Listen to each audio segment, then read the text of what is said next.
Order number 1, administration of oath. Order number 2, communication from the chair. Order number 3, messages. Order number 4, petitions. Order number 5, papers.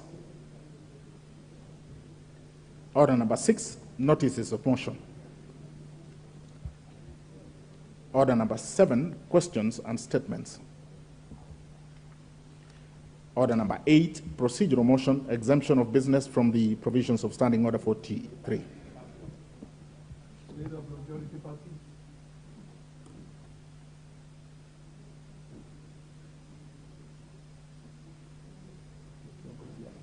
Thank you very much, Honorable Speaker. Honorable Speaker, I beg to move that this House resolves to exempt the business appearing as Order number 9 in today's order paper from the provisions of Standing Order 43, being a Wednesday morning, a day allocated for business not sponsored by the majority or minority party or business sponsored by a committee. Honorable Speaker, today is usually a day where it is reserved for members' private bills and motions, but given that we have something that we need to accomplish and complete within the shortest time possible and within the allotted time, I request that this House approves this motion so that we can continue with the debate that we left pending yesterday. I request that the Majority Whip, Honorable Osoro, seconds this motion. I thank you, Honorable Speaker. Thank you, Honorable Speaker. Honorable Speaker, I second, and it's very important for us to realize that we've got very serious business to dispense in this House. As far as the debate on the nominees are concerned, and the approval and voting, it's an exercise that takes a bit of some time, and we hope to dispense it within this sitting. So, Honorable Speaker, I second.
Yeah. It's working now. Is it working now? I'll put the question now. Yeah? I propose the question. Honourable members, I now propose a question that this House resolves to exempt the business appearing on Order number 9 in today's order paper from the provisions of Standing Order 43, being a Wednesday morning, a day allocated for business not sponsored by the majority or minority party or business sponsored by a committee.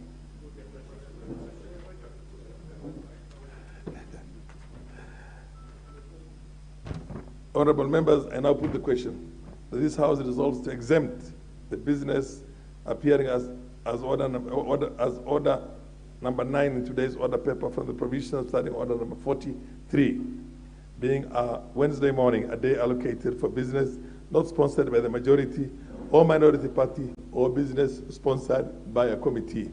As many of the opinions say aye. As many of the contrary opinions say no. The ayes have it.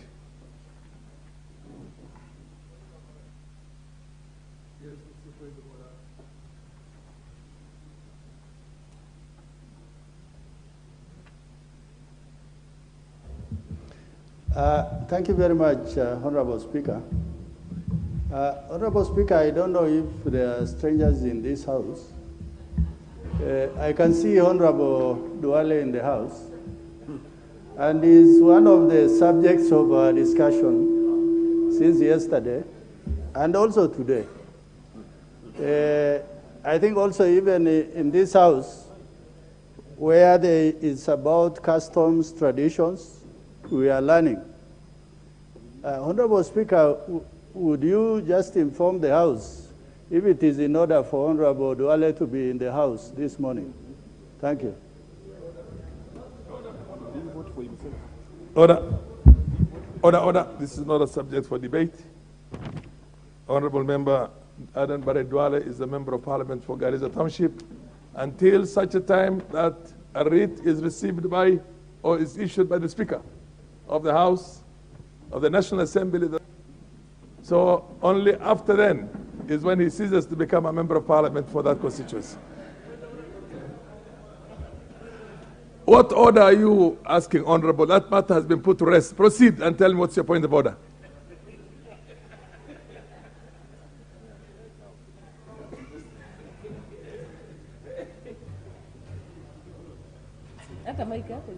No. Are you sure you have your card? Use this one. Mr. Speaker, as a seasoned Deputy Speaker who served in the 10th Parliament, you have said it right. Mr. Speaker, Honorable Ranking Member Bandi will agree with me that President, we vetted a number of nominees, including the late General Kaiseri. And Mr. Speaker, until this House approves me, I am now a state officer. And the moment I hear that the House has approved me and there is a swearing in the State House, then I will send my resignation letter to the Speaker. In this debate, I cannot contribute and I cannot vote.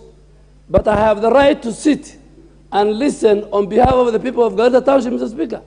So, Mr. Speaker, I don't know why even Alice Ohame is there. It's a privilege. And if you allow me later in the afternoon, Mr. Speaker, if you will be on the chair, I have to make my final farewell speech or exit speech as I leave the legislature and go to the executive, Mr. Speaker. So, Mr. Speaker, protect me from honorable members. Order, honorable members.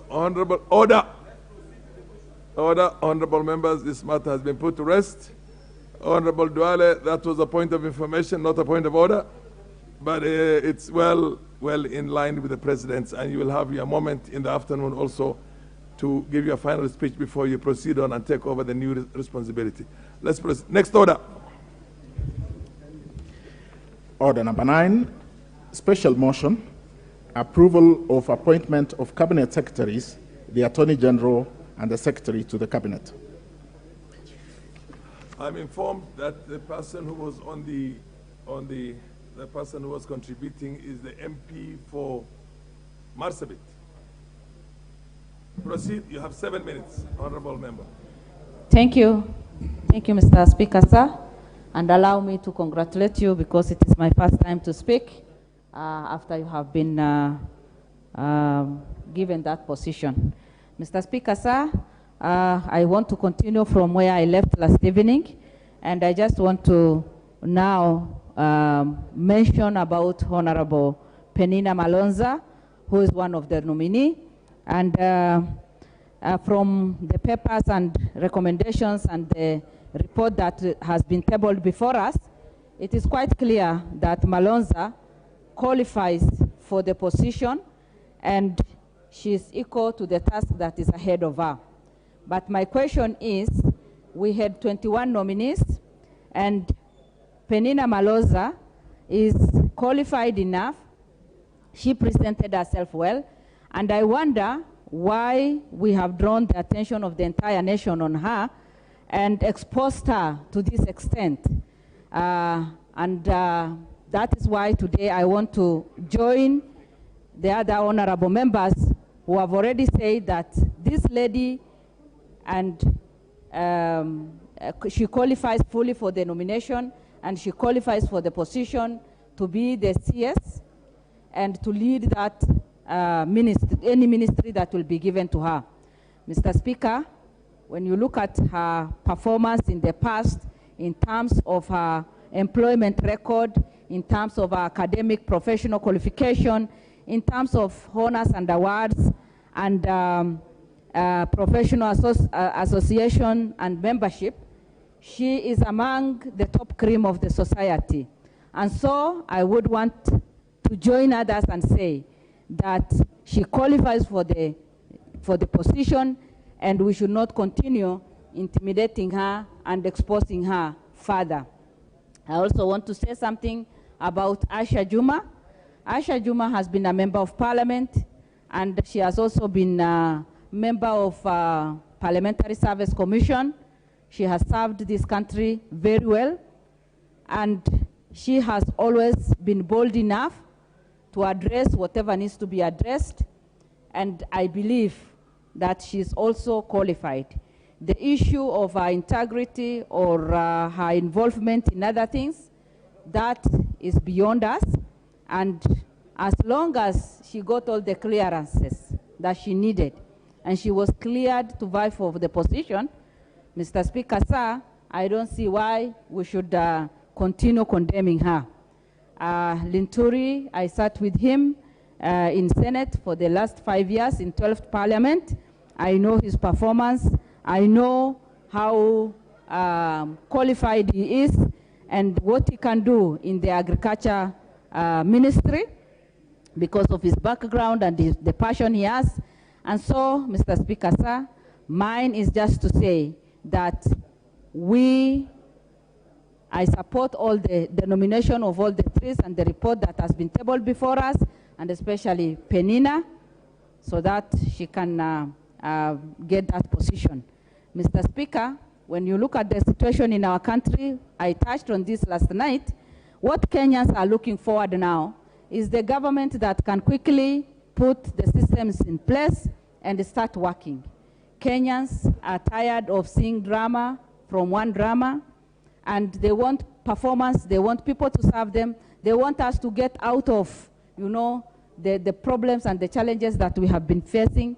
And so mine is just to, once again, call upon all the nominees, and I'm happy that Mheshimiwa Duale is with us, so that once they are appointed and they are sworn in, they get into business and serve Kenyans, because that is what every Kenyan is looking for. As again I said last night, I touched something on economy of the country.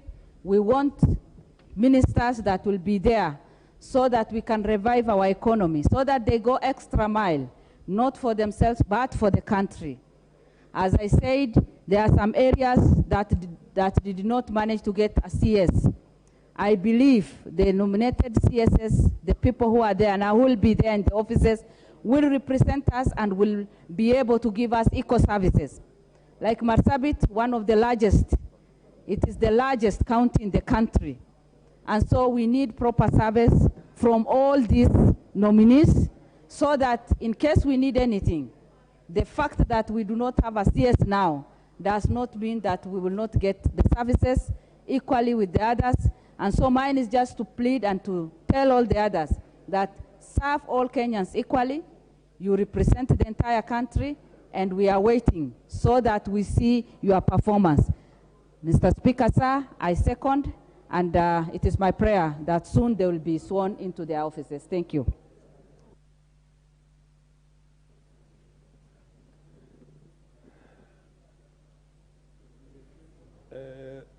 The MP for Igamba Ngombe. Thank you, Mr. Speaker. I rise up to contribute to today's motion and the report of vetting of Cabinet Secretaries CSs for this country. Mr. Speaker, having gone through the report, I wish to say the following. One, I've looked at the report and seen the objection that those members who sat in the committee had against one Penina Malonza. And Mr. Speaker, having listened to the CS during our presentation to the committee, I think the CS is competent, Mr. Speaker. We can't just be sitting down as Parliament or as a committee and we judge people based on their oratory skills. We can't base the performance of people based on their oratory skills, how well they can talk, how beautiful they can talk, and how fluently they can talk, Mr. Speaker. In this country, Mr. Speaker, we had a president called Mwai Kibaki. He didn't have so good oratory skills, but he is one man who really transformed this country. Mr. Speaker, looking at the cabinet secretaries, I believe the president didn't pick the CSs from people who attended his inauguration party. I'm sure, Mr. Speaker, these are people the president has sat down with. Kenya Kwanza has a manifesto. The manifesto addresses tourism issues. It addresses loans issues. It addresses irrigation. It addresses various issues of this country. Mr. Speaker, I'm sure when the president was picking these people, these are people he sat down with. These are the people he conceived his manifesto with. So when the president picks Honorable Rintuli as a CS for agriculture, I'm sure the president has sat with Rintuli down and is sure Rintuli understands his goal on agriculture well. When the president picked Kithure Kindiki for security, I'm sure the president has sat with Kithure Kindiki down and they have agreed on a way forward for security in this country. So, Mr. Speaker, I wish to say the following. One, looking at somebody like Aisha Juma, I listened to Aisha Juma. I've served in this parliament, last parliament with Aisha Juma. She is a woman I can say who is qualified to hold the position of a CS. And what I would urge this House, Mr. Speaker, is we drop the side shoes and pass on these CSs and approve them, because we went allowed this country, all of us, regardless of our affiliation in politics, regardless of the coalition we belong to. We promised Kenya roads, we promised the Kenyans water, we promised the Kenya good living standards. And it's now almost 60 days since we came to this house. We sat in this house since we are sworn in. It's almost 100 days, Mr. Speaker, and the Kenyans are waiting for service. Mr. Speaker, I urge this house we drop the issue of divisions and approve these CSs. Kenyans are waiting for service. Mr. Speaker, as we talk right now, children are not attending school due to anger. Kenyans are waiting and see what we'll do about that issue. And that issue will not be addressed by Kenya Kwanza or Azimio or any coalition. It will be addressed by us as leaders in this house. So, Mr. Speaker, as we debate the issue of these CSs, I wish that we don't become also a court.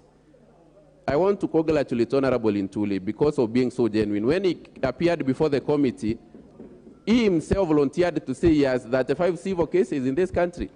You didn't even have the list of how many. He would have said that one. He would have said 20. He would have said 18. But in his own genuineness, Honorable Rintuli said that 35 civil issues in this country which will be resolved. So, and this country, we have a constitution that says you are innocent until you are proven guilty. So, Mr. Speaker, I urge this house not to become a court. I urge this house not to become a jury. These people, Rintuli was vying as a governor. Aisha Juma was vying as a governor, having been approved by all institutions of this country, EACC and everything. They were approved to vie as leaders in this country. If they want today, they would be governors in this country. So let's avoid the side issues that approve these people to become CSs, and we start serving this nation. Finally, Mr. Speaker, I wish to say the following. I think these people who have been nominated coming from the political divide, I've heard Kenyans discussing about the presidential nominees, and they say he nominated politicians and he nominated technocrats and professionals. Why does one cease to be, at what point do you cease to be a technocrat when you are elected? I wish to say that if you are a politician and you happen to be a professional at the same time, it's an added advantage that you are able to deal with the people, that you are professional and you have an added advantage of being able to deal with the people being a politician. So this issue of crucifying people, nominees, and calling them politicians, being elected does not make you cease to be a professional at any particular time. Mr. Speaker, the greatest challenge that we are told the CS for tourism had is that she didn't present herself well, she didn't talk well, she didn't answer questions well. I still cannot get the measure of this well. You know, as politicians, we are used to believing that people who are so good in speaking, people who are so good at oratory skills, make the best leaders, which I don't believe is true. We are people who can speak too well, but can't change the living standards of even their neighbors. So, Mr. Speaker, I think it's unfair. I think the president nominated these people, having sat down with them. I'm sure these are not people he picked from his inauguration party. These are people he has sat down with. He has sat with the CS for tourism. They have discussed the tourism, and he is sure that she is competent to handle tourism and deliver the Kenya Kwanza manifesto. Mr. Speaker, I wish to urge this House, let's drop the side issues. Let's stop wasting time for Kenyans. Kenyans are waiting for service. Our term is 5 years. We are already wasting almost half of our term in side issues and competing which side is stronger than the other. And finally, when we go back to Kenyans, Kenyans will not judge me as a member of Kenya Kwanza. The people of Chukegambangombe will not judge me as being a member of parliament who supported the president or as a member of Kenya Kwanza.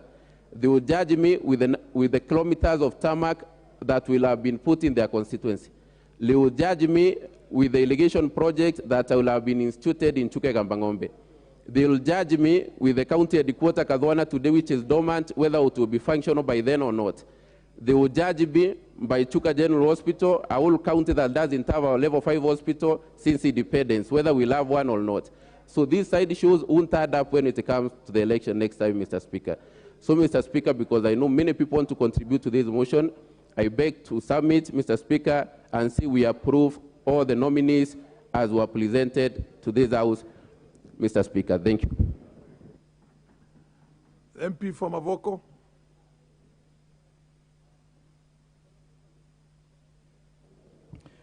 Thank you, Mr. Speaker, for giving me this chance. Let me, from the onset, congratulate you as a deputy or serving in the Speaker's panel. I know you are an able leader, and you are going to guide this House accordingly.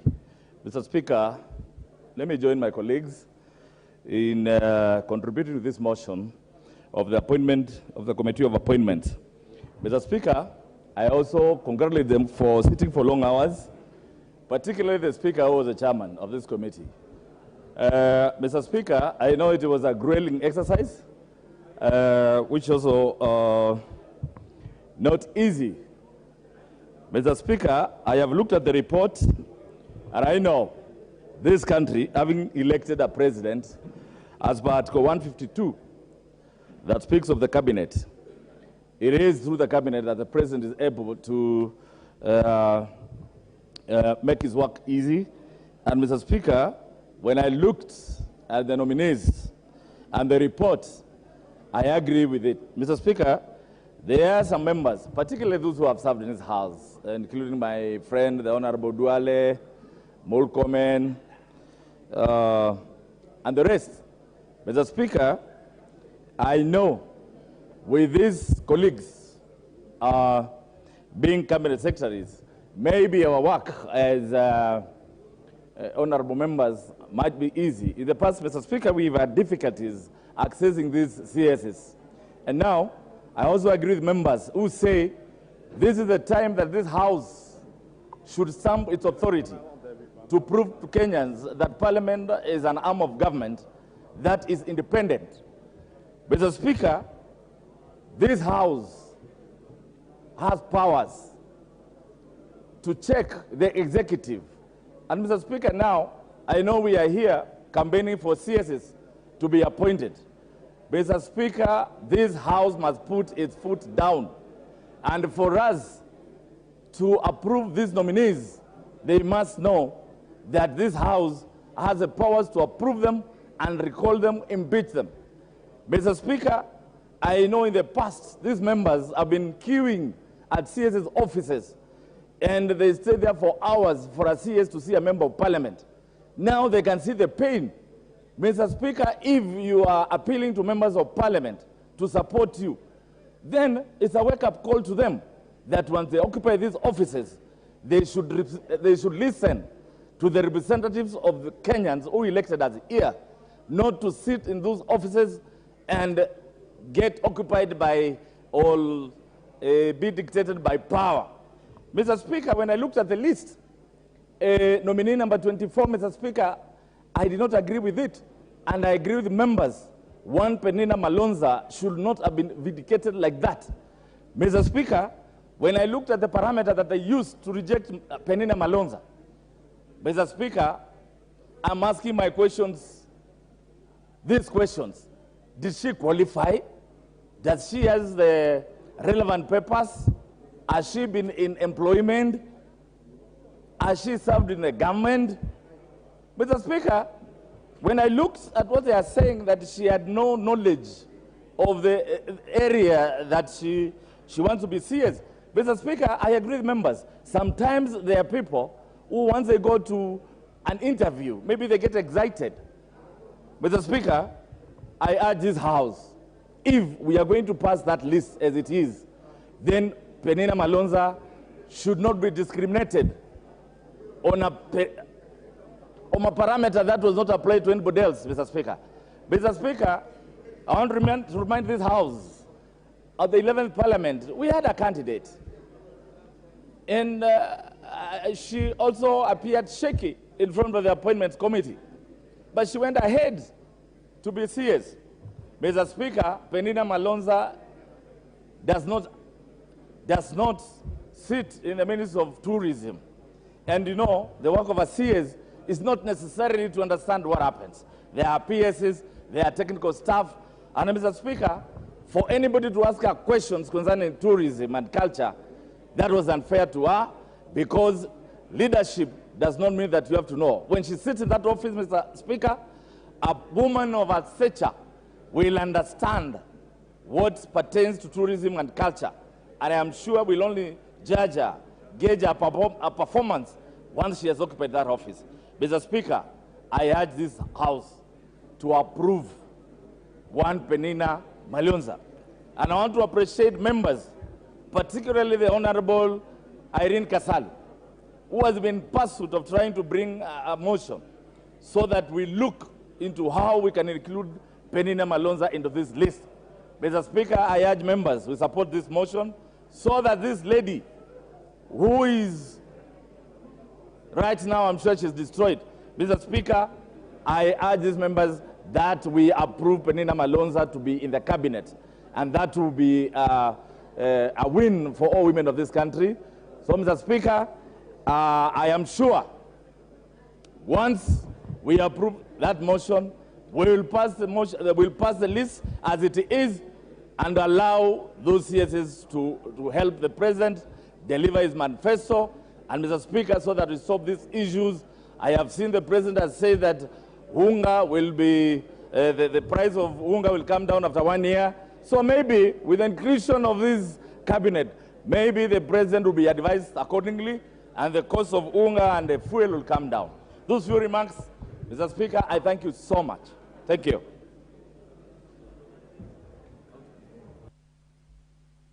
Laikipia North. Shukrani Mheshimiwa Spika. Naomba nikupongeze pia kwa uteuzi wako kama msaidizi wa Spika. Na Mheshimiwa Spika, nashukuru pia nafasi hii kuwashukuru wapiga kura wa Laikipia Kaskazini kwa kutunikia mimi nafasi nyingine kuhudumu katika bunge ya awamu ya 13. Mheshimiwa Spika,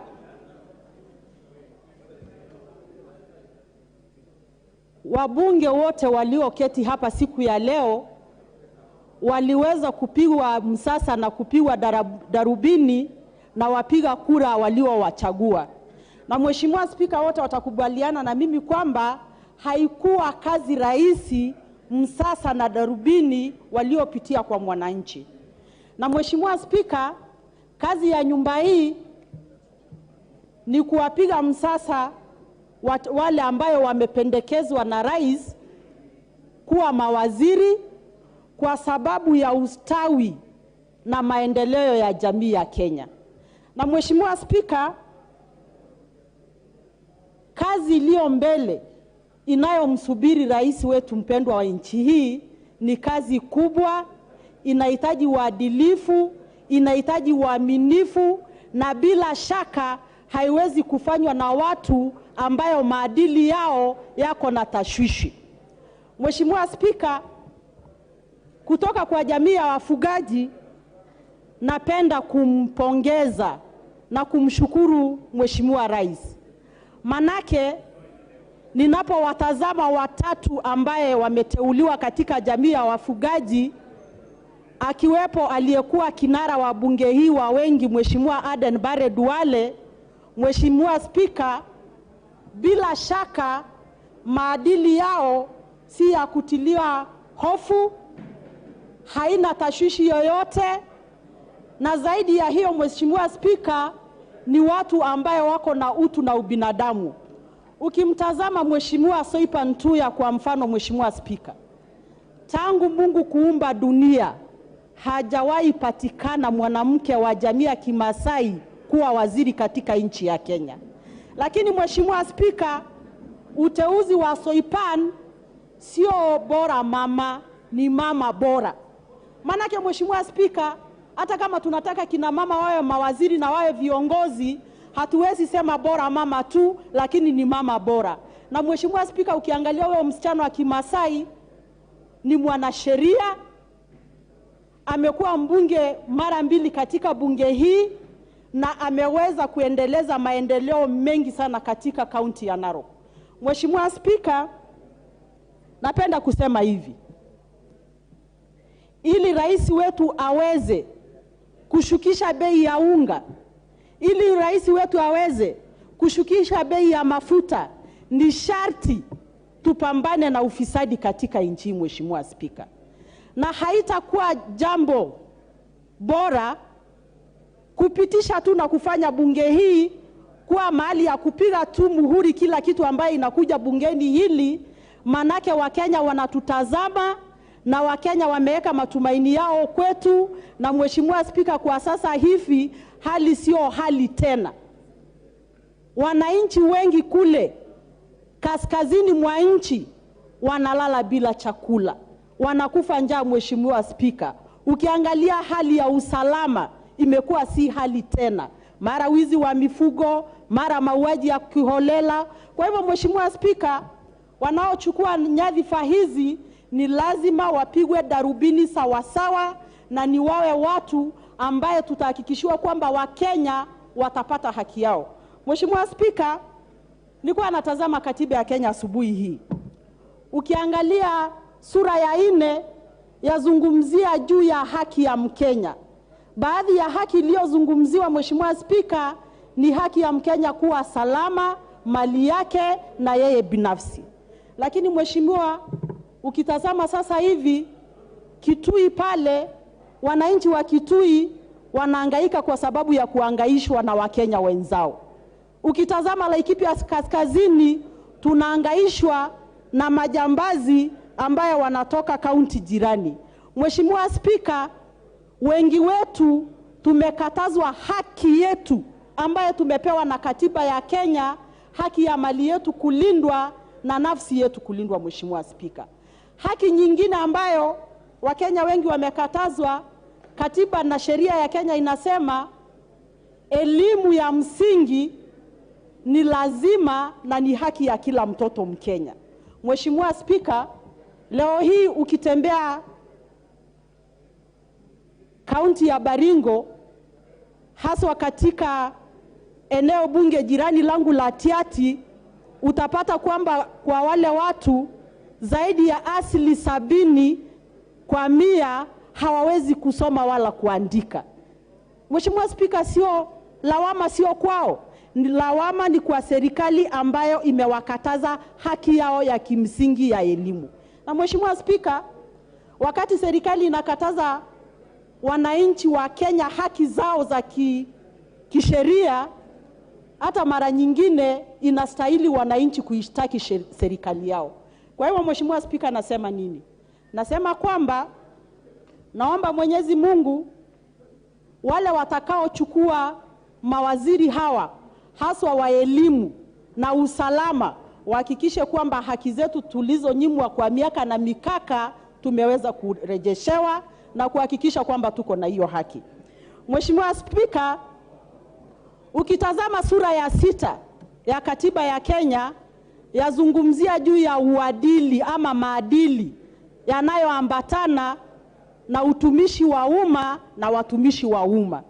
Na Mheshimiwa Spika, mimi naomba tu Mungu kwa siku karibu tuone Wakenya wenyewe wakikataa kuteuliwa iwapo wanajua wako na madoadoa. Manake Mheshimiwa Spika, kuna baadhi yao ambaye wako na doa kulingana na maadili yao Mheshimiwa Spika. Na unajua Mheshimiwa Spika, mimi kama mama sijui vile nitaenda kwa ofisi ya mtu ambaye ako na shtuma ya ubakaji. Nitakuwa na hofu sana Mheshimiwa Spika. Kwa hivyo Mheshimiwa Spika, ingekuwa ni jambo la busara iwapo ndugu zetu katika Kenya Kwanza wamekosa watu wenye maadili mazuri, wangetuomba upande huu, tuko na wengi tu Mheshimiwa Spika. Na Mheshimiwa Spika, nasema hivi kwa sababu singalitaka kusikia mwanamke ameenda kutafuta kazi ama ameenda kutafuta kutumikiwa katika ofisi ya umma kisha anatoka nje amebakwa. Kwa hivyo Mheshimiwa Spika, mimi niko na hofu na baadhi ya wengine hapo, japokuwa sitawataja, lakini Mheshimiwa iko na iwapo mtu amekiri kwamba ako na kesi 35 Mheshimiwa Spika, hata akitunukiwa nafasi hiyo, hata yeye mwenyewe akili yake haitatulia, hataweza kutumikia akiwa na ile akili tulivu. Na kwa sababu kuwa na kesi sio kwamba kusema kwamba huyu mtu ako na hiyo makosa, lakini kwa sasa hivi wapewe nafasi ya malizane na kesi yake 35, wapewe Wanakenya wengine ambao hawana doa, hawana kasoro, hawana tashwishi, waweze kutumikia Wakenya. Kwa hivyo Mheshimiwa Spika, ningetaka kurejelea kwa swala la Penina Malonza. Huyu mwanamke maskini anapewa lawama eti kwamba hakuweza kuongea. Mheshimiwa Spika, si mara ya kwanza wanawake kulaumiwa. Hata katika shamba la Edeni, Adam ambaye alitangulia hilo shamba alilaumu Hawa kwamba ndiye alimfanya kukosa, lakini yeye mwenyewe ndiye alitangulia hapo. Yeye mwenyewe ndiye angesema ile tunda lisiliwe Mheshimiwa Spika. Kwa hivyo binti huyu Malonza, mimi naona kwamba wataka tu kumfanya kafara bure. Kwa hivyo Mheshimiwa Spika, iwapo ni kupita, basi sharti huyu binti pia apitishwe. Shukrani Mheshimiwa Spika. The MP for Tigania West.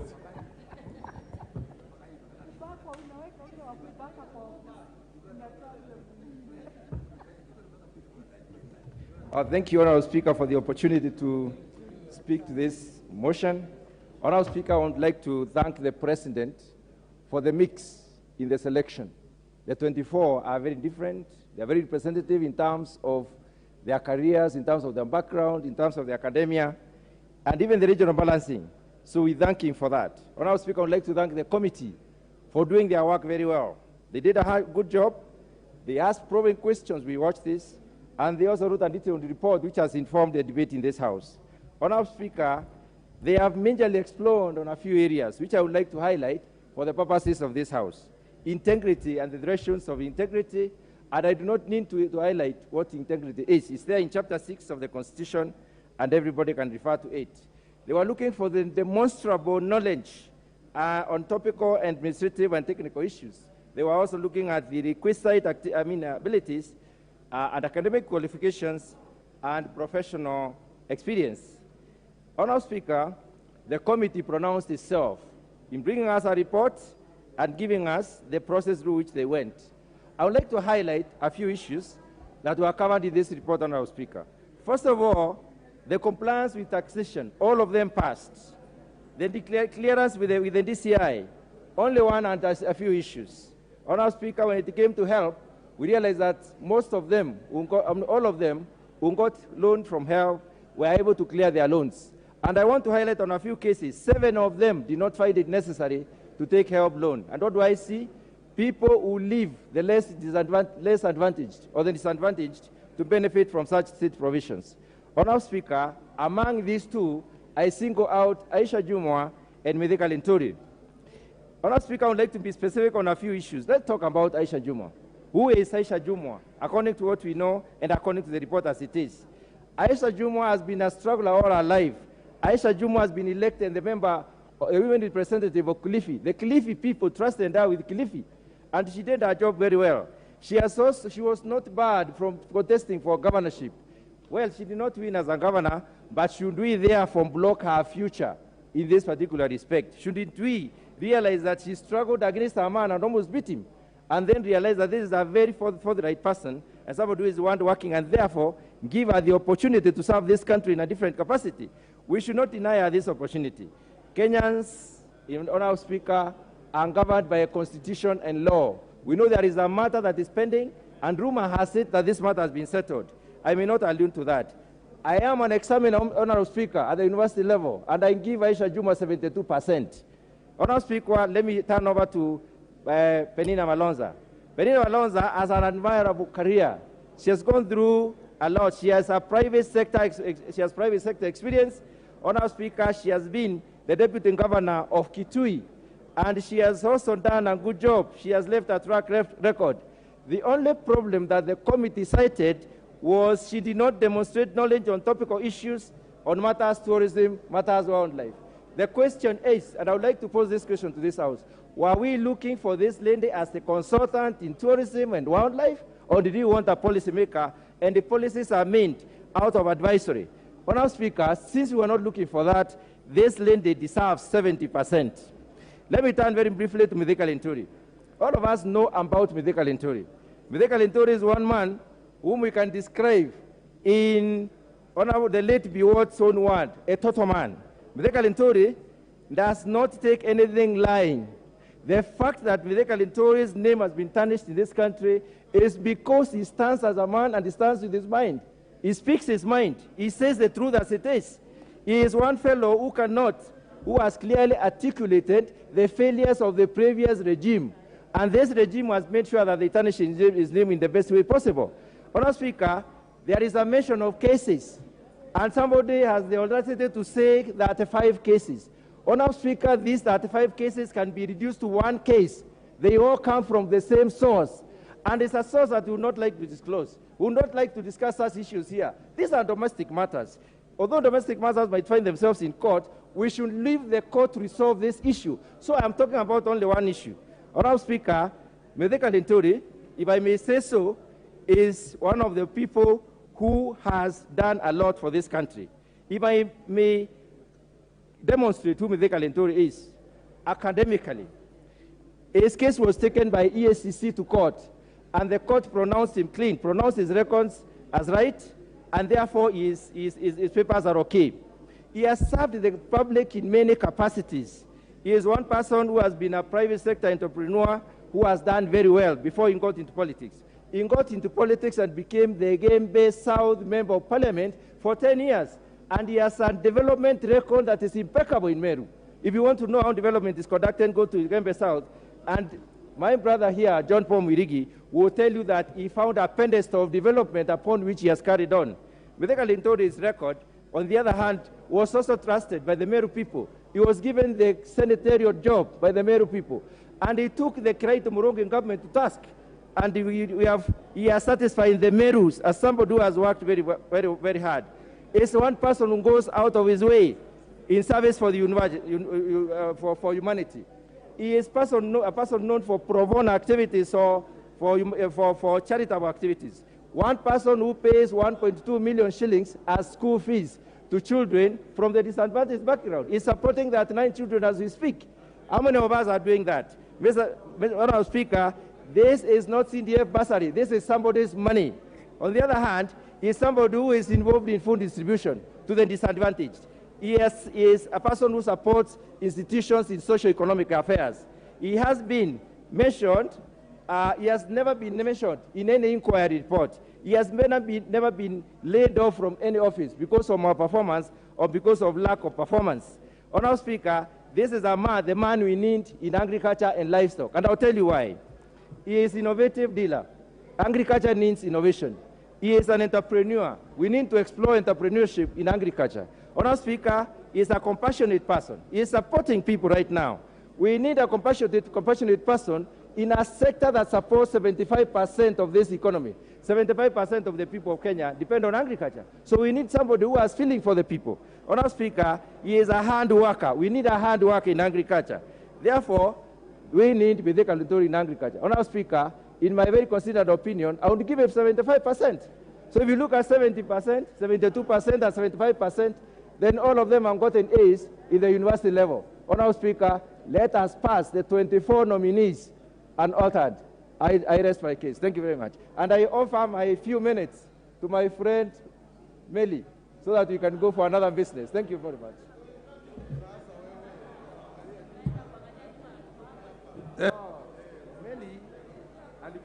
But you will, as many as they are. Proceed.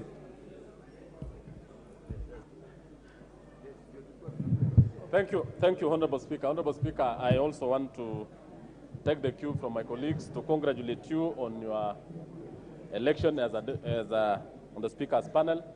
To Honorable Speaker, I want to say that I also want to thank the President for the good work that he did. The mix that he has actually appointed from politicians and professionals is quite commendable. Also, the members of the executive are all drawn from across the country.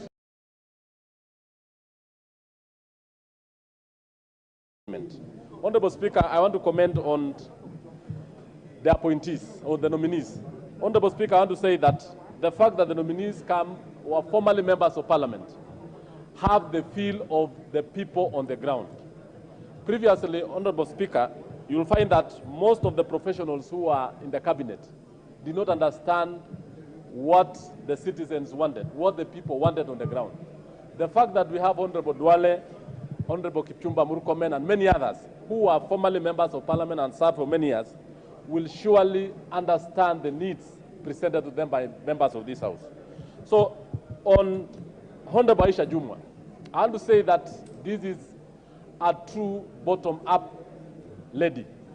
She has actually risen through the ranks. She actually dropped out of school. That did not actually make her to stop in her life. She went ahead and became a counselor. She went ahead and did exams from 4. She went ahead and did a certificate.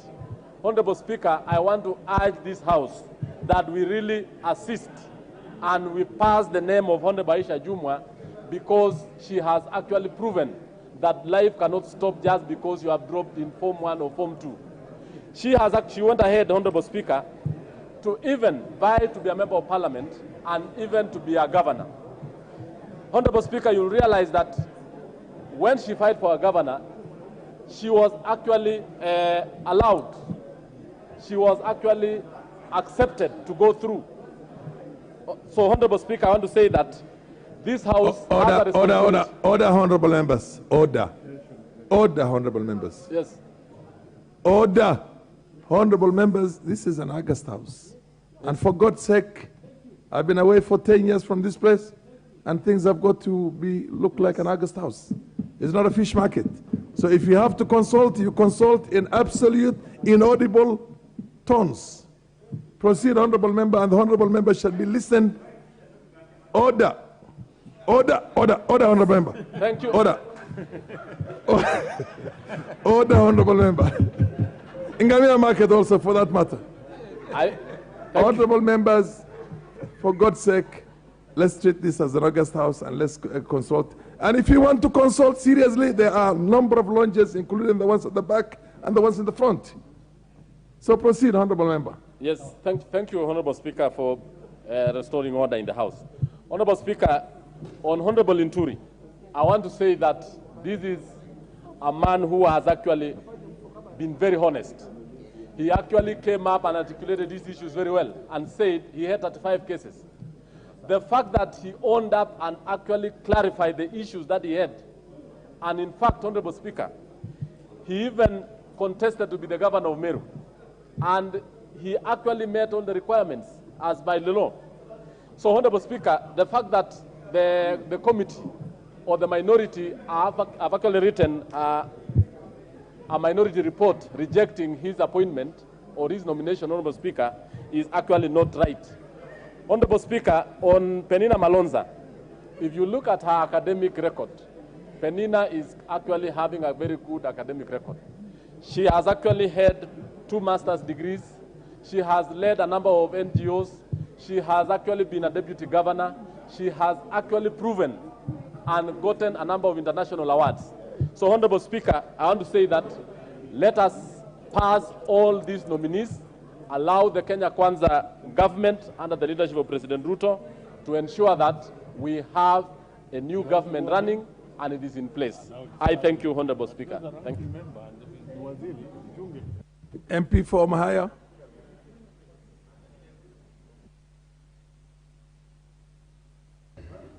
Thank you, Honorable Speaker, for giving me this chance. I would wish to indicate that first I want to congratulate the Committee of Appointments, which looked at the various nominees. They were acting on our behalf, and now we have a chance to see what they did. Honorable Speaker, on the onset, let me tackle one issue which has been spoken on by very many speakers, the issue of Malonza. That I noticed, Honorable Speaker, that yesterday after I heard that the committee had not approved her, I went back to look at the videos of her performance, because that seemed to be the main reason why she was not qualifying. And I noticed that away from Speaker, protect me from Honorable Ndwale and his team for consulting too high. Order, honorable members. So I went through those videos and I realized that some of the questions that embarrassed that lady were very specific questions that required a technical person. And in this level of trying to come up with CSS, we may not need that. Some questions were so specific, like how much did we budget for compensation of those who were actually killed by wild animals? I thought that was too specific for a question and it may require a technical person.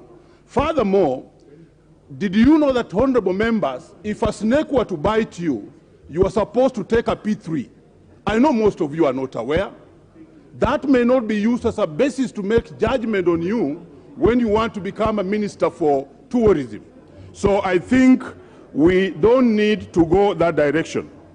Honorable Speaker, in education fraternity, when you are questioning or interviewing a person in that area, there are levels of questions. They rank in what we call the Blumen's pyramid of questioning. We have questions that require remembering. We have questions that require understanding. We have questions that require analyzing. The highest level of questioning is that of creativity. Currently in the CBC, we are actually training our students to go to the level of creativity.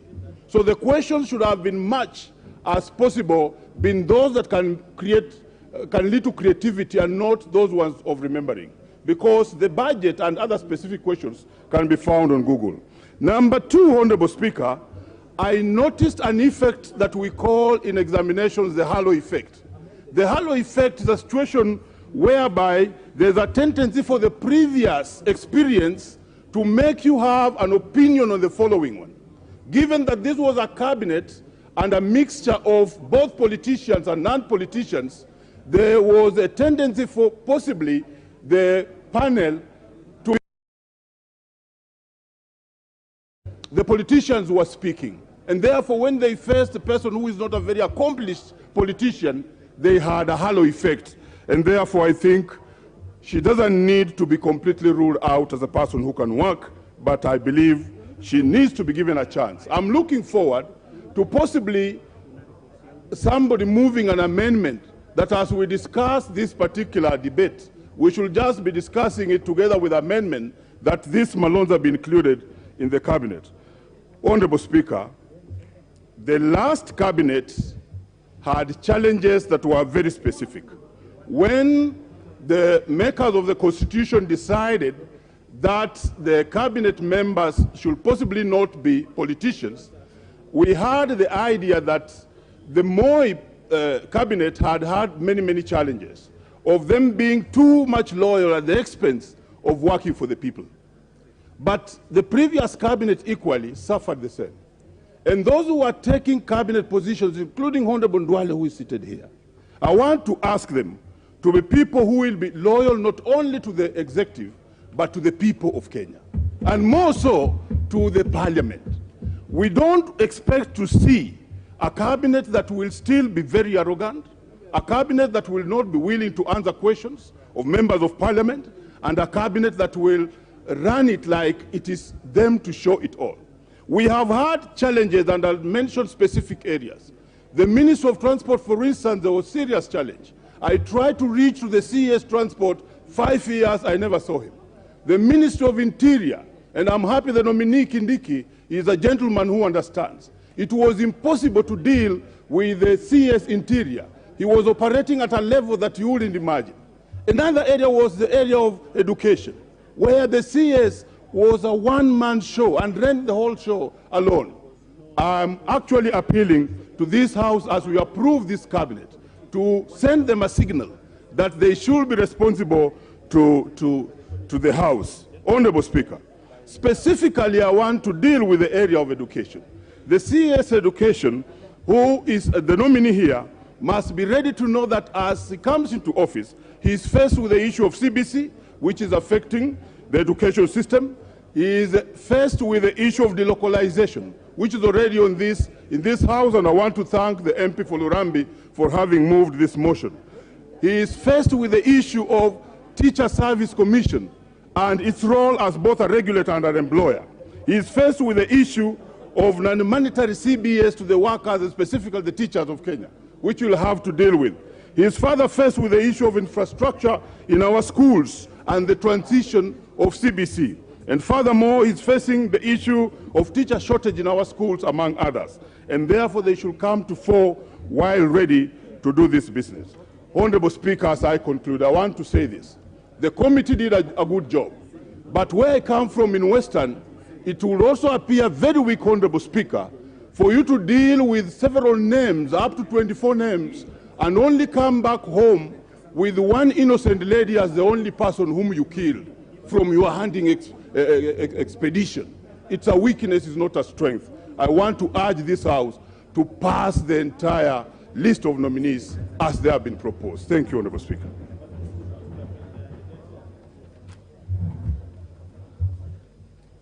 The Honorable Member for Gilgil. Thank you very much, Mr. Speaker, for this opportunity. What's your point of order? Thank you very much, Mr. Speaker. I think some of us who are new in this House need to be heard and seen. Yeah. Because I am among the members of Parliament who were elected recently as the first timers. Okay. And it is very difficult for us to be recognized or to be seen in this House. In fact, from the first time I made my maiden speech, up to now, I've been among the first people who are coming in these chambers to lock in, only to leave even like yesterday. Honorable, I left at the last minute at 7 p.m., and I was among the first people to lock in and not be seen. We are all equal. Honorable Member, Honorable Members,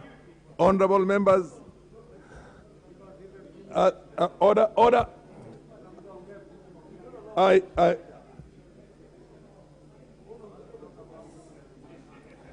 Honorable members, when the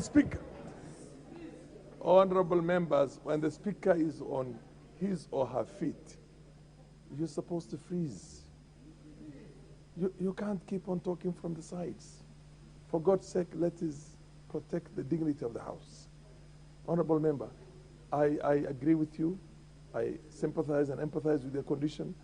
The only thing you have to know is that I was here. Order! Order! Oh! I have to bend maybe, yeah? What you have to appreciate is I have the only members who are with me, the 10th Parliament, are less than 10 here. They're about 5 or 6. And so I don't know who came in the last term or who came in this term. So whenever you have that kind of genuine concerns, you register with the clerks and let them bring to me that information. I'll certainly make a such affirmative action to be able to get you all chances to be able to talk and contribute. Listen to everybody. Yes, I agree with you. Engage with the speaker from the benches. By the way, you're not chaired. So I appreciate, but please, let's hear Madam Wangari. Yes, what's the information you want to give me, honorable member, for what? For which constituency? For Baringo North, yes, proceed. Not information, Mr. Speaker. I'm saying point of intervention. And I want to, Mr. Speaker, request that those members of appointment committee who have had time with the nominees be left so that those of us who have not been the members of appointment committee would have a chance. Very well taken. Very well taken. Yes, what's your intervention, honorable member, for Nakuru? I was in this house when I knew almost everybody in the house by 3 names. But we were only about 200 that time. Now we are almost 400. So proceed. I know. Thank you, Honorable Forgive Speaker. me for not knowing your name. Yes. It's okay. My name is David Gikaria, Member of Parliament, Nakuru Town, East Togo. Proceed, Honorable Gikaria. Honorable Speaker, I totally agree with my colleagues. Yes. And unfortunately, it's not the right time, but with your indulgence, Honorable Speaker, I know this is a house of debate. If we could reduce from 10 to 5 minutes and every person has, then that will quicken and fast. I know it's a house. I know, Bandi. It is only for the new members. Bandi, maybe you can be given the 10 minutes. But for the new members, I'm just asking for your indulgence. I know it's not right time, but only for 5 minutes. Maybe somebody can talk for we have done. Hold on.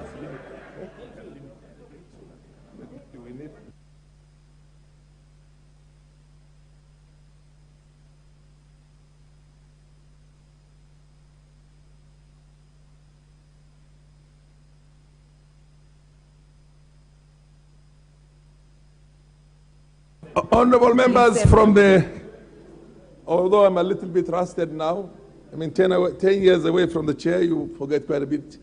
But then if I remember very well, if it is the intention of the majority of the members of the House that this debate should be limited to 5 minutes to accommodate as many as of that idea, almost everybody, then I think, I'm not sure if I can put in a question. Can I put in a question?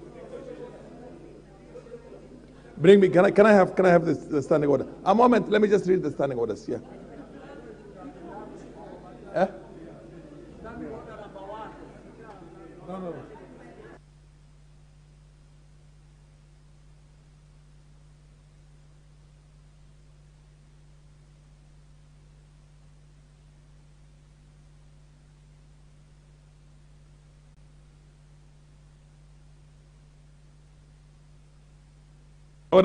Order.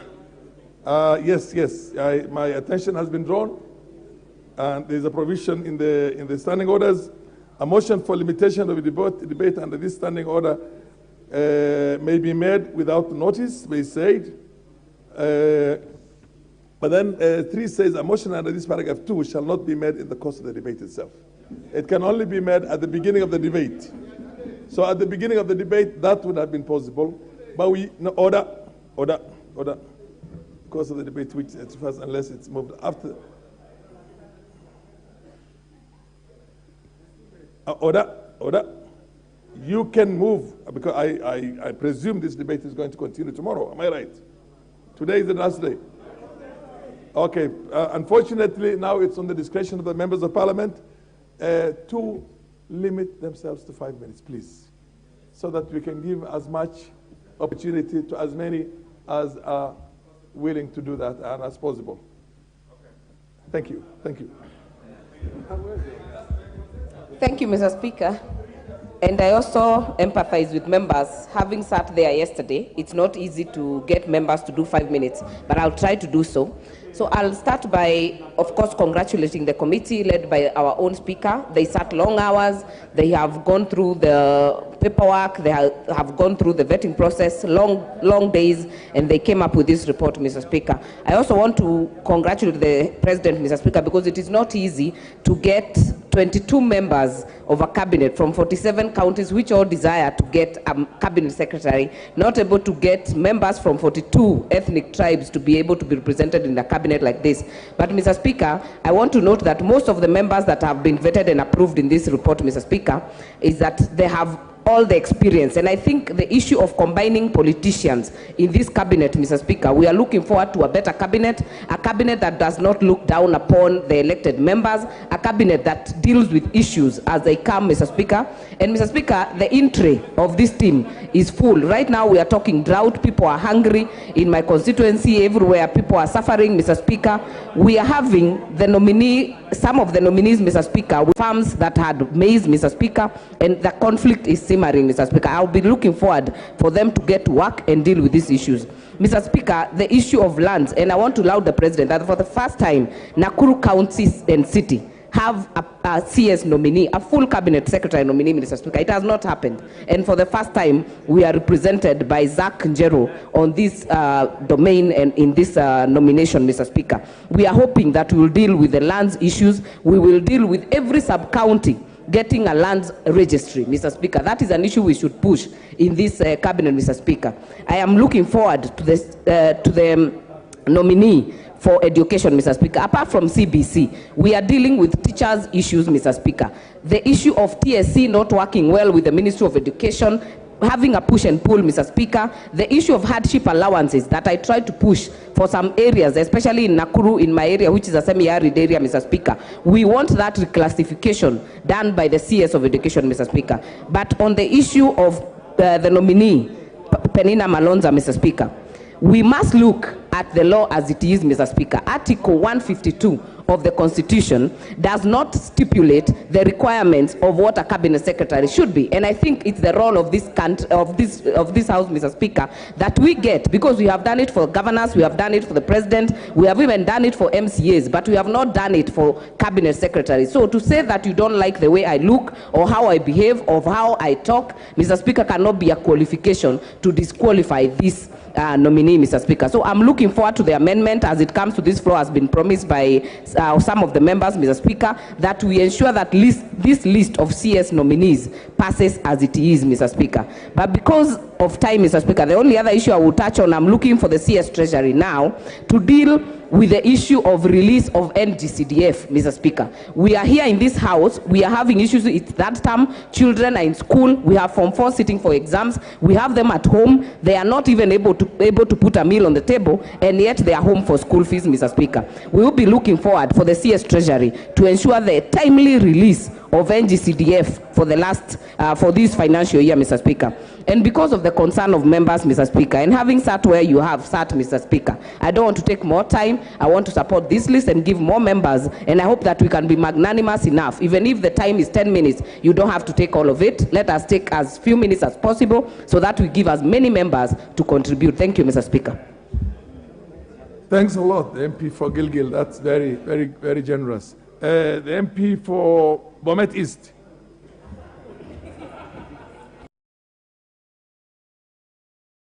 Now I've been recognized and heard that I'm in this house. My people in Bomet have been complaining every weekend I go home. They normally ask me, people are talking, and what have you been doing? You go and sleep there, we see you in the TV, and you're not contributing anything. Thank you very much. And I think I've now learned the game.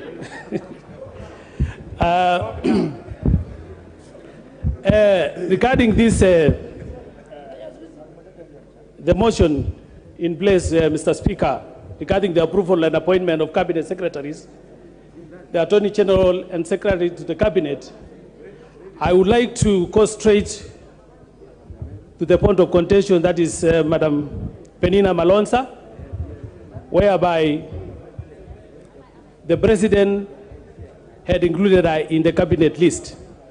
I would like to say, Mr. Speaker, some of us have come from corporate sectors whereby some people have been working there and you never hear them talking. This lady was a deputy governor. And what we need to ask ourselves is, Kitui County, did it perform during our time or it failed? Those are the pertinent questions which we need to be asking ourselves. There are some people who are trying to talk too much, but when it comes to service delivery, it is very difficult for them to articulate issues or to deliver. And I think Penina Malonza should not be left to the lynch mob. I want to say we should include her in the list of these cabinet secretaries who have been passed.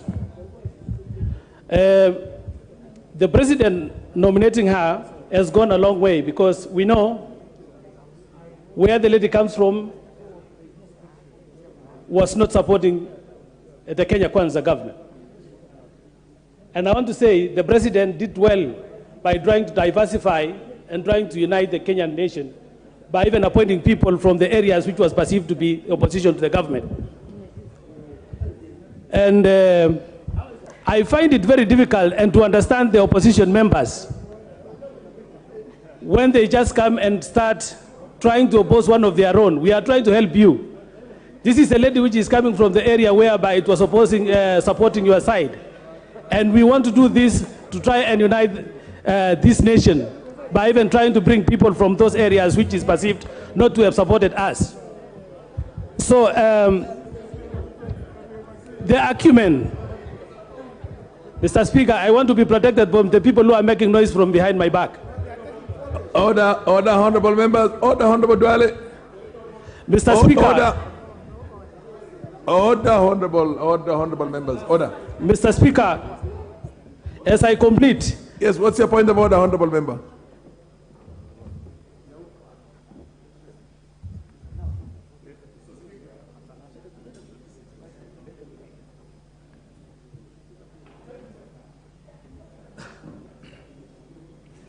Mr. Speaker, is the honorable member in order to stand before the House and allege that it's the opposition members who are fighting their own members, while the committee, the whole committee adopted that Honorable Malonza is not fit to serve.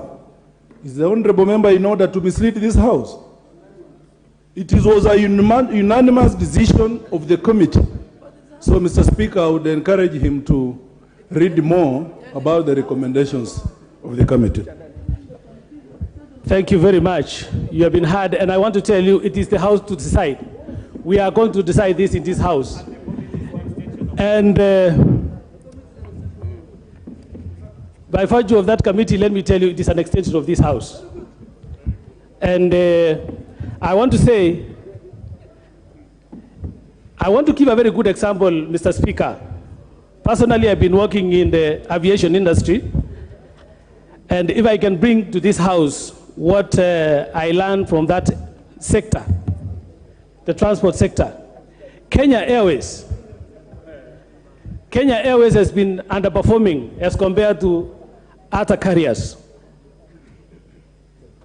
And what we have seen as what the government of the then has been doing is trying to import some the so-called technocrats to come and manage or head our airline, of which they've never delivered. We need to emulate some other carriers or other countries which they've made their airlines to be very successful, and not try to import people and come and lead our corporate sectors and not changing anything and paying millions of money in terms of salaries. What I would like to say is, Penina Malonza tried to express herself, but it looks very difficult. But that should not deter her from being given this position. With those few remarks, Mr. Speaker, let me say thank you very much.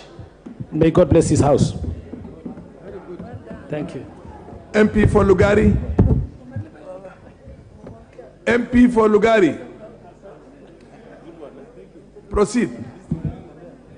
Thank you, Mr. Speaker, for affording me this opportunity. And Mr. Speaker, being my maiden speech, I expect 10 minutes. I want, first of all, to congratulate you, Mr. Speaker, for finding yourself on the Speaker's panel, and congratulate Senator Wetangula for being elected the Speaker of this House. I also want to take opportunity to congratulate my colleagues who are here with me for being voted in to be members of the 13th Parliament. I would like to congratulate my people of Lugari for giving me an opportunity to serve as their member of National Assembly. Equally, Mr. Speaker, I want to congratulate my party and the party leader, Raila Amolo Odinga, for staying the course of change, for staying the course of democracy, for ensuring that this country is reaping the fruits of devolution.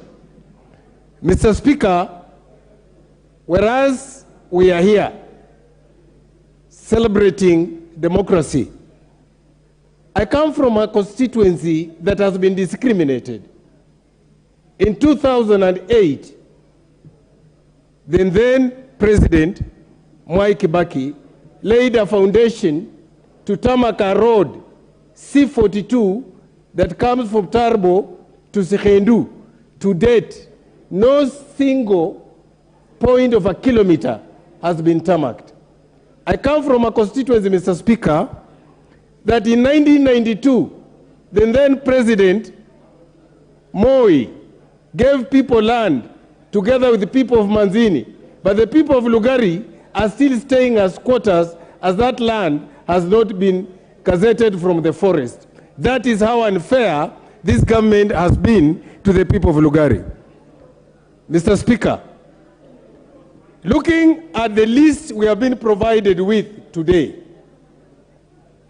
of nominees, I first of all want to congratulate the committee.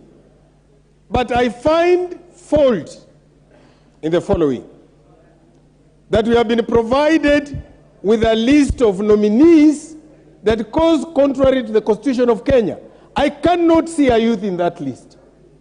I cannot see a person with disability in that list. Mr. Speaker, if we become a house to rubber stamp things that we know constitutionally are wrong, history is going to charge us. Mr. Speaker, when I look at that list, and I'm looking at my fellow members of parliament of female gender, contributing here, supporting a name of a person who attempted to get carnal knowledge of a woman without her consent, I cry. Mr. Speaker, when I look at that list, Mr. Speaker, as I look at that list and I see people glorifying a nominee simply because she came from a humble background. What's your point of order? How many of these people come from a humble background? Order. This is the maiden speech of Honorable Nabi. Thank you, Mr. Thank you, and Mr. it shall be Speaker. heard in silence. Order. Thank you, Mr. Speaker. Order. I proceed, Mr. Speaker. Order. Honorable members, order, please. Honorable member, could you take your seat? Proceed, Honorable Nabi.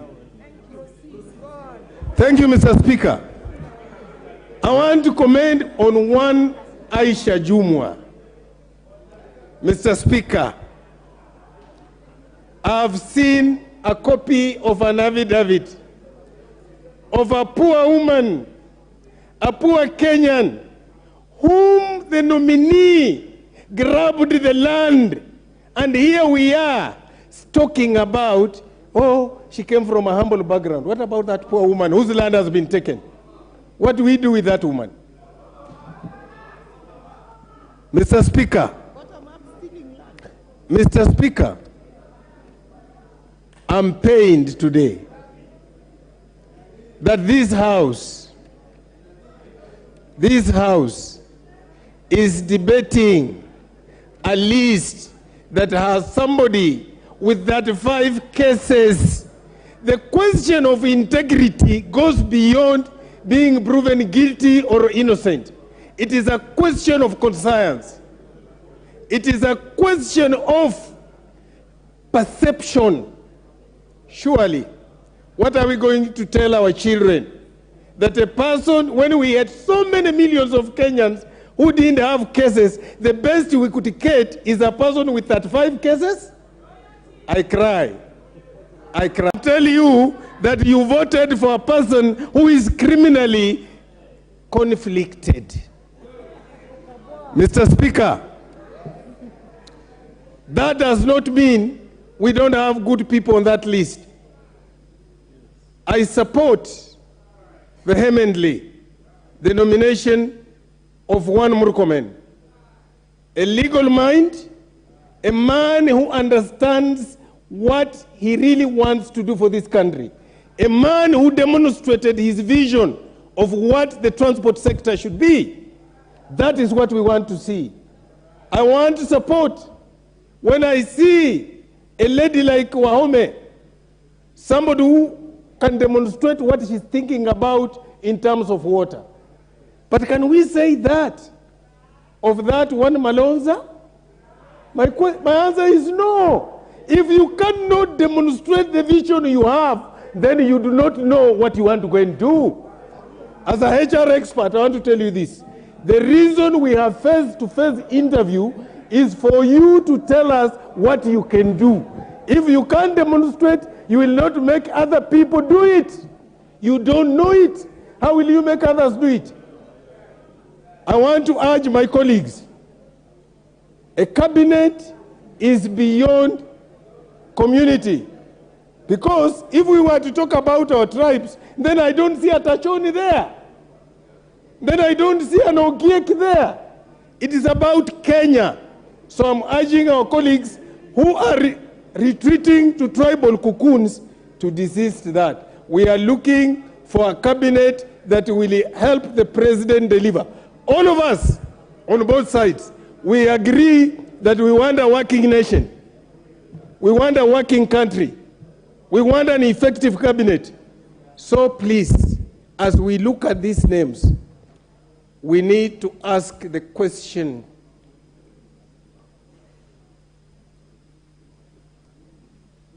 if I looked at you in the eye, would you meet the Caesar's transports? Thank you, Mr. Speaker.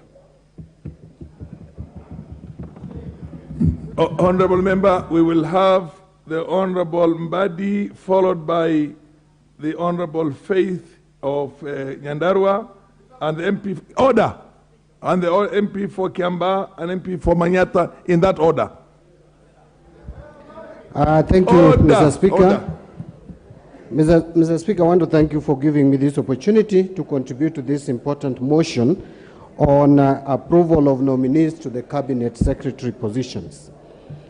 Mr. Speaker, if there is any singular responsibility that has been bestowed onto this House, it is that of approving the Cabinet. In other jurisdictions, Mr. Speaker, this responsibility is given to Senate. If you go to the United States of America, it is the Senate that is tasked with this responsibility. In Kenya, we decided in our own wisdom to give it to the House of Representatives. And therefore, we are expected and required to make decisions to carry out our tasks in a way that would respect the people of Kenya and in a way that represents their interests. Mr. Speaker, what is required of us as a House is to approve these members based on their suitability to hold these positions. If you look at the nominees, I want to agree that yes, there are some names in that list.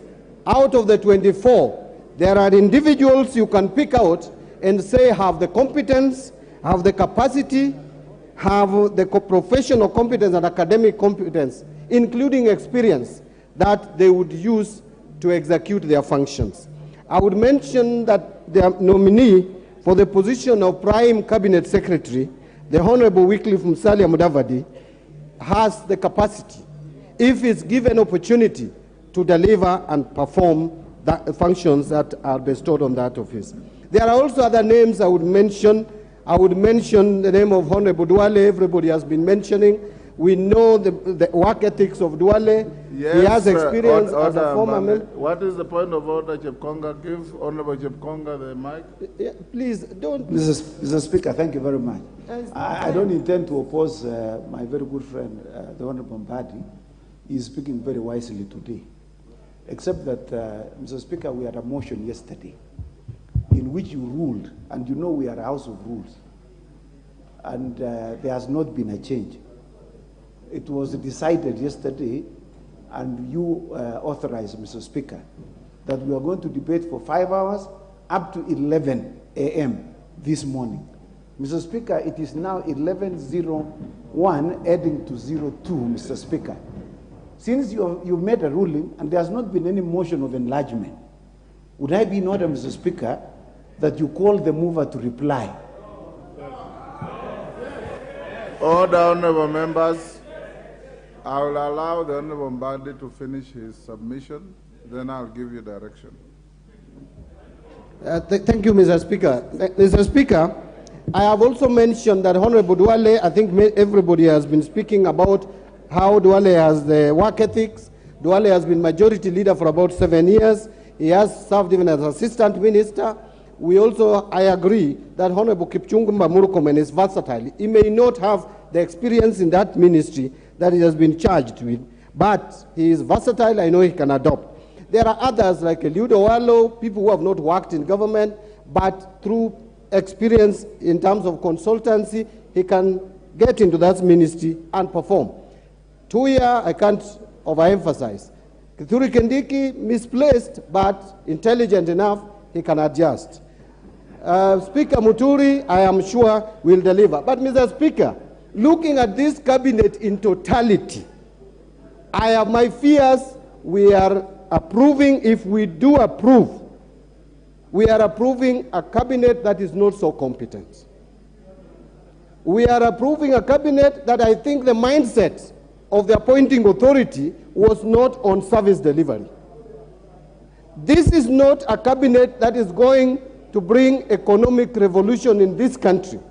This is not a cabinet that is going to have Kenya take off from a middle-income economy.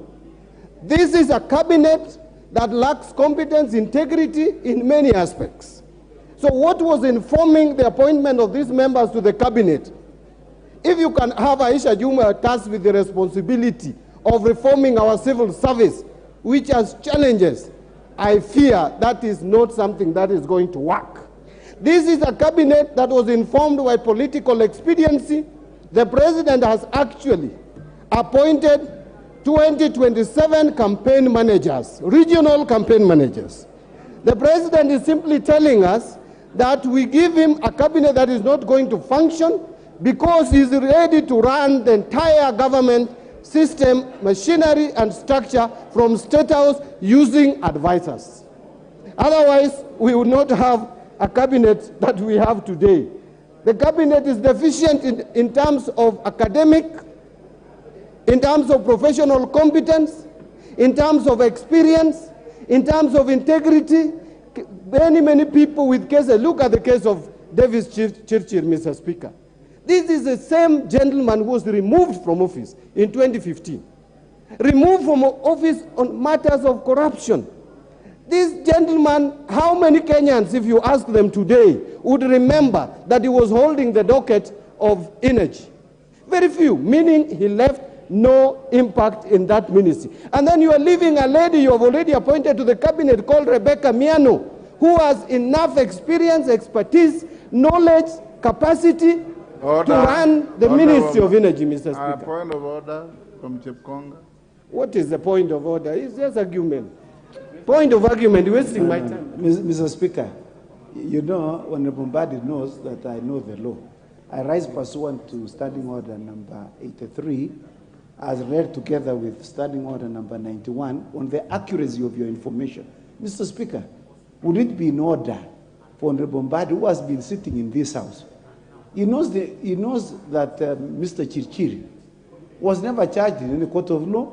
He was removed in a very capricious manner. He cannot quote any case here. He is just bringing some market talk from outside. Mr. Speaker, he is under an obligation to be accurate. If he thinks that somebody is corrupt, he should give us. In any event, you had the government the last time. You should have charged him in a court of law. But you cannot just come and engage in a market talk here, in a serious house, Honorable Mbadi. For goodness sake, please, quote a case in which Honorable Chirchiri has been convicted or has been charged with an offense. Honorable Mbadi. You know, Mr. Speaker, Honorable Chepkonga is lucky that Chepkut is no longer there. He would lose in the next election. Mr. Speaker, the threshold, Mr. Speaker, the threshold under Chapter 6 is higher than cases being in court and such like, Mr. Speaker. Mr. Speaker, the threshold for approval in this House, we are not a court of law. In this House, we are approving you based on your capacity to hold office. Look at the lady Penina. She is being disapproved simply because she could not talk properly in the committee. And you are telling me that a name that has been brought here by none other than the president as having been mentioned in matters corruption, that person is as clean as cotton. Mr. Speaker, let us be serious. Even if, and I've never been in government except in 2008 to 2013 when I was in Nusumukati government. I have never been in government since that time, Mr. Speaker. So, Mr. Speaker, as I conclude, we have a choice to make either decision to reject over 60% of these names or give President Ruto his skunk. Let us not interfere with it. We give it to him. He has asked for it. Let us give him his cabinet. We know he's going to run the government from State House. These are not people who can run a government. Apart from a few individuals who are not even more than 8, the rest are incompetent, unqualified, have integrity issues, are people who cannot deliver this country from where it is to the next level that we want the country to move in. Thank you, Mr. Speaker, and I will oppose most of the names. Your time is up. Honorable members, before we move on further, allow me to acknowledge some schools that are up in the gallery, in the public gallery. Serare School from Kajiado County, St. Peter's Clever Secondary School from Makueni, Karaia Primary School from Kiambu County, Anthena School from Machakos County, Kihate Girls from Nyeri County, and Chebilati Mixed from Bometi County. On my behalf and on your behalf, I welcome the schools and the students to the House of Parliament. Now, honorable members, we had agreed yesterday that this was a time-bound motion, a special motion. We expanded the timing from the ordinary 3 hours to 5 hours, which are now spent, and I'll now invite the mover to reply. Thereafter, I'll give you direction on how we are going to vote. The mover.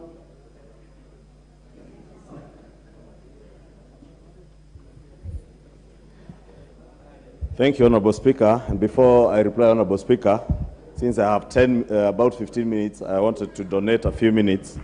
Honorable Speaker, one to the Honorable Kangogo, at least 2 minutes each. The Honorable Wangwe, 2 minutes. The Honorable Abdul Mandera South, 2 minutes. The Honorable Faith Gitao, 2 minutes. And Honorable Sigei, 2 minutes. Can you repeat the names? Honorable Kiunjuri, 2 minutes. Majority. Can you repeat the names for my record? The Honorable Faith Gitau. You started with Kangogo. Yeah, Honorable Kangogo. Wangwe. Honorable Wangwe. 3. Honorable Abdul, Mandera South. Honorable Faith Gitau. Honorable Sigei. And Honorable Kiunjuri. Wangwe is in Azimio. How many minutes are you donating to each one of them? Say 1.5 each. Okay. 1.5 each. Start with Kangogo. You have 1.5 minutes. Thank you, Mr. Speaker. Mr. Speaker, I want to take this opportunity first to thank the people of Marakwet East for giving me a third term. Number 2, Mr. Speaker, I want to support all the nominees by the President. Mr. Speaker, looking at the nominees, you can see that all the regions are represented. The gender balance is addressed. And Mr. Speaker, I want to congratulate the President for making sure that even those parts of the country which didn't devote to Kenya Kwanza are included in his government. Mr. Speaker,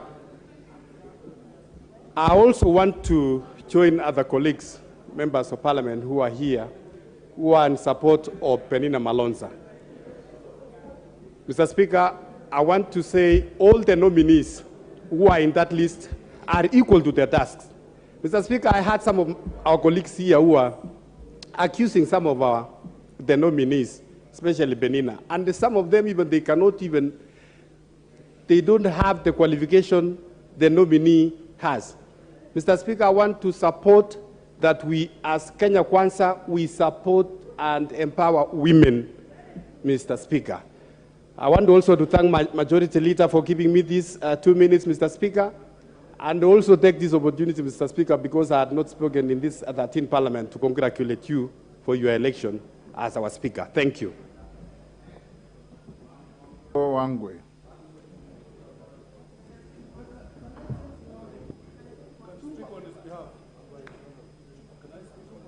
Wangwe is not there. The Honorable Abdul.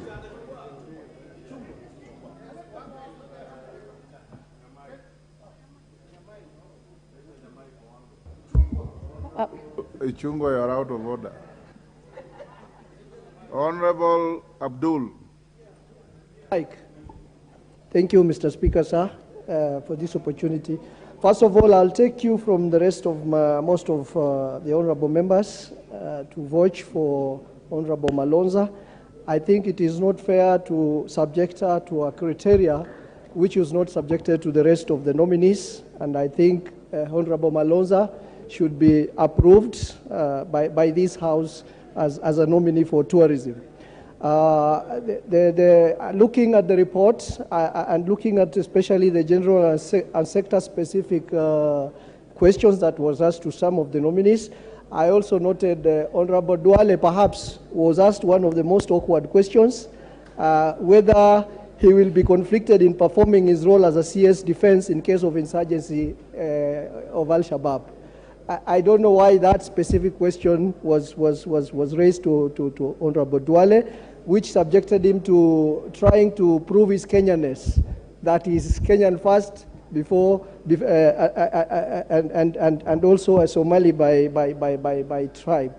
I think that was a very awkward question. And the question on paragraph 229 to Honorable Mutua, the nominee for Foreign and Diaspora Affairs, was a good one, especially on the plight of Kenyan migrants and workers. Time is up. Honorable Faith Gitau.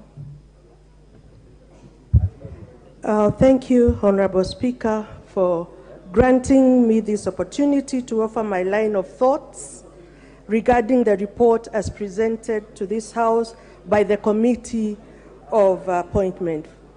I want to congratulate this committee for professionalism portrayed during the vetting. Clearly, it could not have been done better. Well done, colleagues. I watched most of the vetting process, and I must say all nominees came out as pragmatists, very practical, very focused, and goal-oriented. They articulated very well. They are short.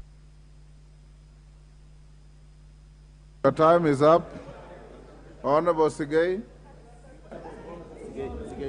you have 1.5 minutes. Use your time well. Mr. Speaker, sir, I want to first start by thanking you for giving me the opportunity to talk today. And secondly, I want to say I am privileged to talk here in front of my school, Chebilat from Bomet. They are here in the house, and I think they will take the message home that Sigei talked in their presence.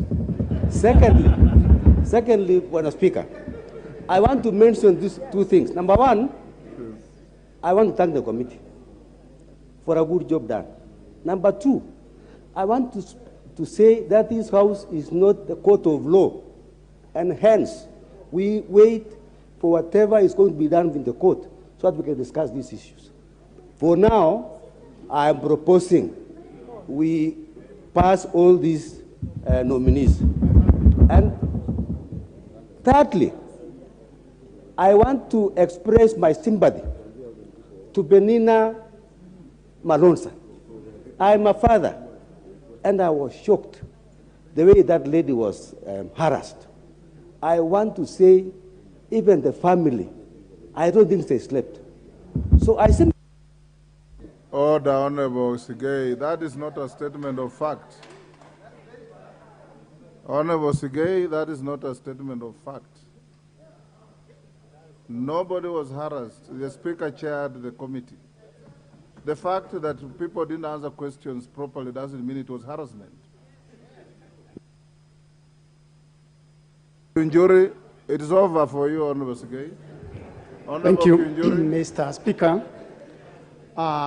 As you are aware, all of us, Mr. Speaker, are not yet settled, because at the end of the day, we don't have substantive ministers. We need ministers where we know they are fully in office, where we can present our problems. Already there are so many problems facing this country. Like right now, the issue of drought. You don't know where to go and address, because the president cannot be everywhere. The president alone cannot run this government. Mr. Speaker, I've been charged 17 times before I became a member of parliament, and all those cases, none of them could stand the test of time. Mr. Speaker, we cannot judge as members of parliament because we already judge out there. And we have to give people opportunity, Mr. Speaker, to be heard at any level, so that at least, Mr. Speaker, it is not about regimes that are going to judge us. If these people had been judged during the regime of Mwai Kibaki, then we can say there is a bit of fairness. Some of us have been taken through DCI 9 times, Mr. Speaker, left free, and even today none of our cases have ever been, we have never been charged, but 9 times dragged through the DCI offices. Mr. Speaker, it's not fair that members who are seated here, who knew how the regime that was there operated, can be sitting here. Time up. The mover. Thank you, Honorable Speaker. And Honorable Speaker, let me just take this opportunity, Honorable Speaker, to thank all the members. The Honorable Wango is bowing, but he's lost his opportunity. To thank all the members of this House, Honorable Speaker, for their very good contributions, and listening to all the contributions by many members, it's clear that the House, to a large extent, does agree with the committee in terms of the recommendations made, especially on the approvals.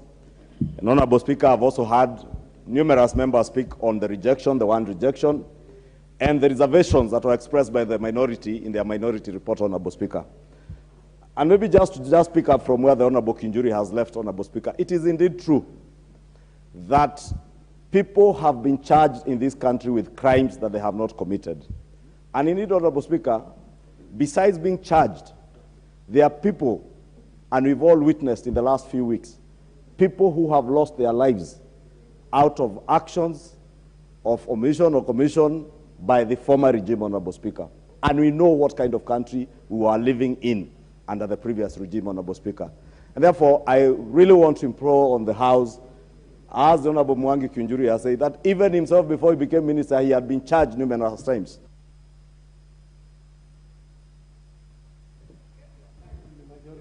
The Honorable Speaker, the Honorable Linturi... I'll give you 2 minutes to wind up. The Honorable Linturi, Honorable Speaker, did indicate that all the cases I stated yesterday that he has in court are civil cases.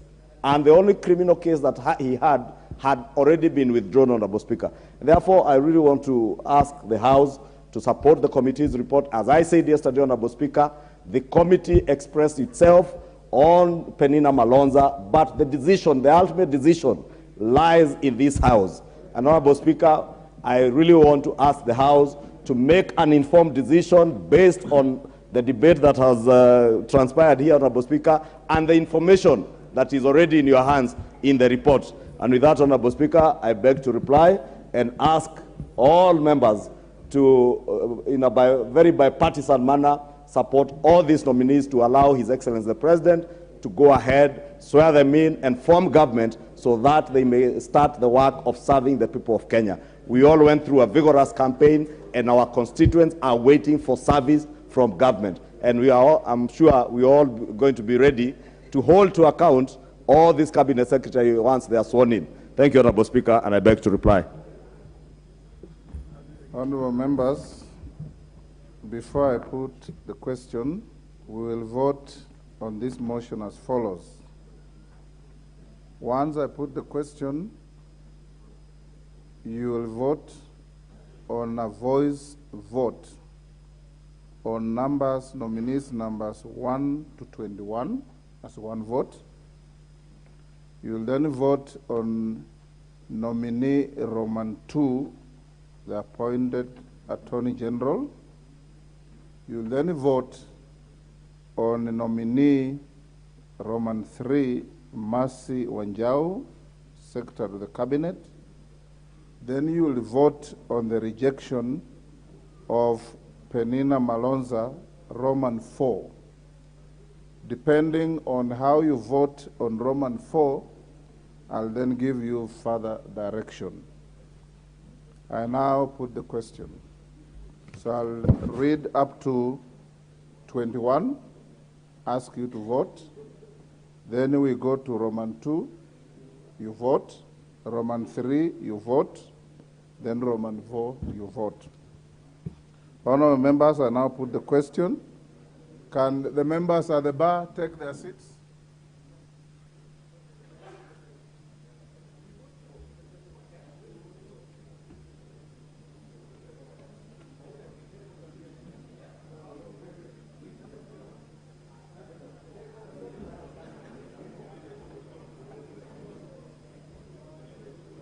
Members, take your seats quickly.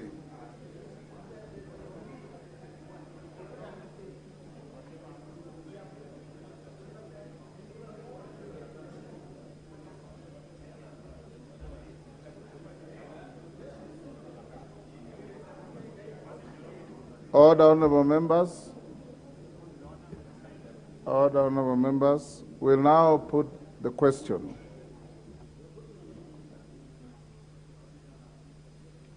Before I put the question, allow me, members, to also acknowledge the presence in the public gallery of Precious Blood Girls High School from Kiambu County.